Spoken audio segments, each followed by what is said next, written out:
It's almost Halloween, so I figure we'll tackle the scariest thing out there, which is wiring diagrams for most people. It might look like there's a lot going on here, but when you break it down and you just follow one wire at a time, it's really simple. So let's start out nice and simple. So again, we got a lot of extra stuff here. So maybe to help you out, let's hide some of this stuff. Pay no attention to any of that. And then pay no attention to any of that. So right now, and don't pay attention to any of that either. We got a white light. These wires simply run down here to this terminal. That's it. And when we got a main terminal block here, L1, L2. So in its very simplest form, if we connect here to L1, and we connect here to one side of that white light, and then we take another wire and we go from here, and we go to this side, L2, and then when we apply power, you can hardly see it, but it lights up.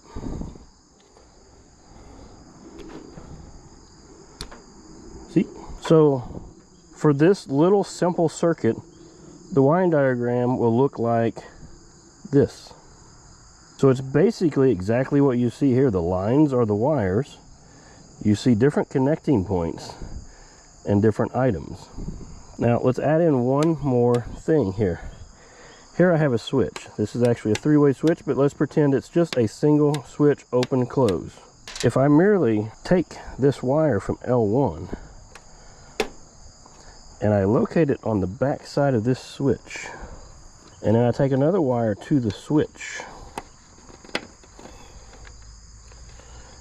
and I bring it over here and connect it to L1. Now when I plug this up, we have no light, but when we flip on our switch, now we have a light.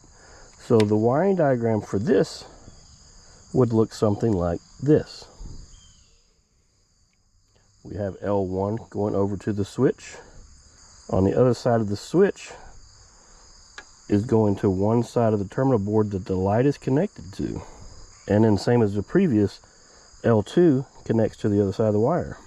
So if we change this circuit up still yet, instead of coming straight over off our switch over to here, we could make it go through the contactor here.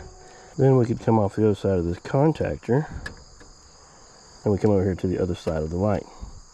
So now if we apply power, now with the way this is wired, it's going to require this switch to be on.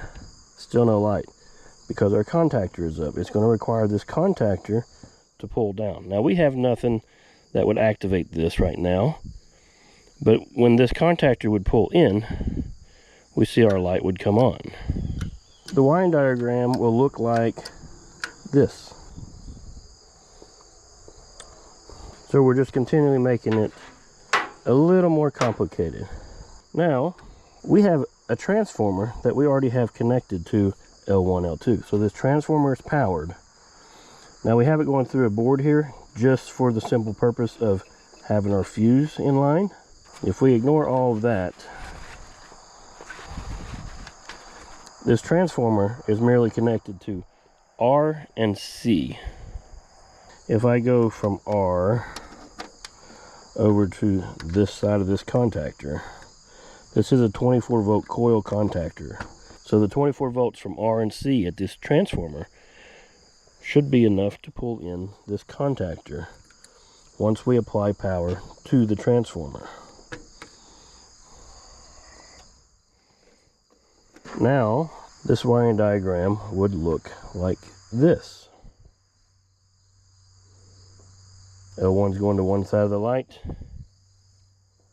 Transformer's going to L1, L2, providing 24 volts to R and C, which is just going straight to our contactor. L2 is still going through our switch, coming out of our switch to our contactor, and then over to power the light. So this is not a typical setup. I'm just trying to get you guys to follow the path of the electricity. So now when I plug this in and power the transformer, immediately our contactor's pulled in. Our light is still not on because our switch also has to be in to close that circuit. Voila.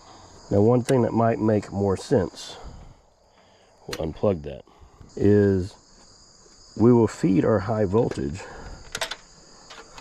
to one side of the contactor. This is what we would typically see. High voltage to one side of the contactor. So if we take red from our 24 volts and hook it into our switch, now when our switch is made, 24 volts will come through here instead of the high voltage. Now it looks like this. L1 and L2 feed the transformer. The transformer feeds R and C. C is going to jump straight over to the contactor. R now jumps over to our switch, comes out of our switch into the other side of our contactor coil.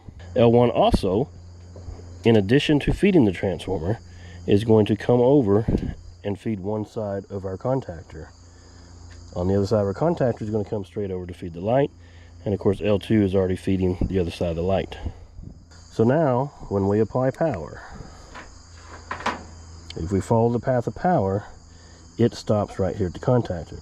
If we manually push it in, our light comes on.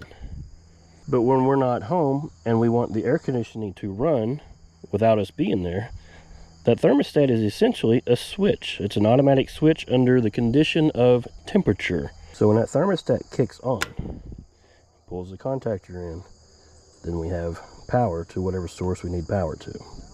Now as we see here, we have two things connected to L1, and we have two things connected to L2. Now in a wiring diagram, they may not be connected exactly where they appear.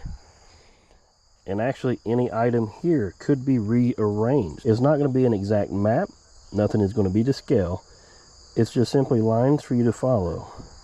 Because the more of these wires we add, the more things we add in, the more complicated we make it, you will still be able to follow one simple wire at a time to see where it goes. If we're wondering why this coil is not pulling in, we could follow the path on the wiring diagram to see, okay, what kicks in the coil voltage. We could follow it back to determine it comes to the transformer.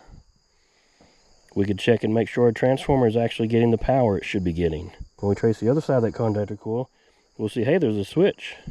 Is that switch actually closing? Could be a pressure switch, low pressure switch, high pressure switch. Could be a discharge line temperature sensor. Could be a freestat sensor. Any one of those things can open and close and stop the flow of electricity. So hopefully this little example helps you guys out. If you'd like to see more, let me know, and we'll see what we can do.